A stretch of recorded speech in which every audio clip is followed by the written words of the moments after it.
দেশি ষড়যন্ত্রের মুখোমুখি হতে হচ্ছে।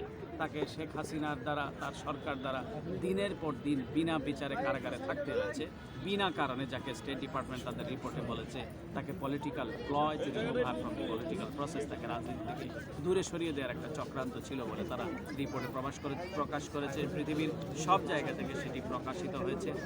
অন্যান্য দেশ, যুক্তরাজ্য সহ ইউরোপীয় ইউনিয়ন, সমগ্র দেশের বাংলাদেশের অ্যালাইজ এবং পার্টনার্স তারা মনে করে যে বেগম খালেদা জিয়ার প্রতি অন্যায় আচরণ করা হয়েছে এবং দেশের মানুষ তার জ্বলন্ত সাক্ষী, এবং এভাবে তাকে ধুকে ধুকে মৃত্যুর দিকে পতিত হতে হয়েছে।